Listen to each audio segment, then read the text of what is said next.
राधे कृष्णा आप सभी को। आज की वीडियो में सुनेंगे एक बुढ़िया की कहानी।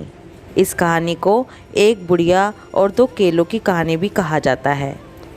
बहुत समय पहले की बात है। एक गांव में एक बुढ़िया रहती थी। बुढ़िया के साथ उसका एक बेटा भी रहता था। उस परिवार में बुढ़िया और बेटे के अलावा और कोई नहीं था। बुढ़िया बेटे के पालने के लिए घर घर जाकर काम किया करती थी। बेटे के लालन पालन के अलावा वो बुढ़िया भगवान विष्णु की पूजा भी किया करती थी। वैशाख स्नान करती थी और हमेशा भगवान को 2 केलों का भोग लगाया करती थी। बुढ़िया की जैसी भी स्थिति रहती, पर बुढ़िया हमेशा 2 केलों का भोग भगवान को लगाया करती थी। थोड़ा बहुत दान भी किया करती थी। जैसी भी उसकी स्थिति होती थी उसी हिसाब से दान पुण्य करती थी। वो हमेशा कहती थी कि वैशाख स्नान से बड़ा कुछ नहीं है। समय बीतने पर बेटा बड़ा हुआ। बेटे की नौकरी शहर में लग गई। शहर से धन इकट्ठा करके बेटा गांव में वापस आ गया और गांव में ही काम करने लगा।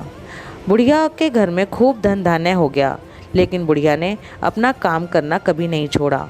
वो अपना काम भी करती, भगवान को केलों का भोग भी लगाती और पूजा भक्ति में लगी रहती।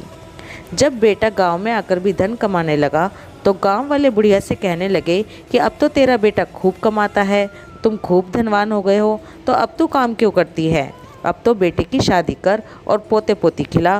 बुढ़िया ने सोचा कि सब सही ही कहते हैं, अब मैं अपने बेटे की शादी करूंगी। और कुछ समय बाद उसने अपने बेटे की शादी कर दी। बहू आई तो बहू देखने लगी कि बुढ़िया पूरा दिन पूजा भक्ति में लगी रहती है, दान पुण्य करती है। बहू को ये सब कुछ देखकर अच्छा नहीं लगता था, तो बहू बुढ़िया को धीरे धीरे घर के काम बताने लगी।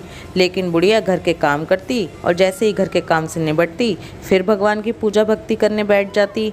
भगवान को रोज़ाना 2 केलों का भोग लगाती, दान पुण्य करती, भगवान के भजन कीर्तन करती। अब बहू को बुढ़िया से बहुत चिढ़ होने लगी। बहू से बर्दाश्त ही नहीं हुआ कि ये तो काम भी करती है और फिर पूजा भक्ति करने बैठ जाती है। उसने बुढ़िया से और काम करवाने शुरू कर दिए। पूरे घर के काम बुढ़िया को ही सौंप दिए। अब बुढ़िया क्या करे, बुढ़िया को काम से फुर्सत ही नहीं मिलती, ना वो पूजा पाठ कर पाती। तो बुढ़िया रात में उठ उठ के पूजा पाठ करने लगी। लेकिन बहू से तो ये भी बर्दाश्त नहीं हुआ। अब बहू ने क्या किया, बेटे के कान भर दिए और कान भर के बुढ़िया को घर से बाहर निकलवा दिया। बुढ़िया बड़ी उदास और परेशान हो गई। सोचने लगी कि अब मैं करूं तो क्या करूं। चलती रही। एक दिन चलते चलते एक जंगल में पहुंच गई और वहीं रहने लगी। जैसे तैसे समय काटने लगी, पर अपनी पूजा भक्ति नहीं छोड़ी।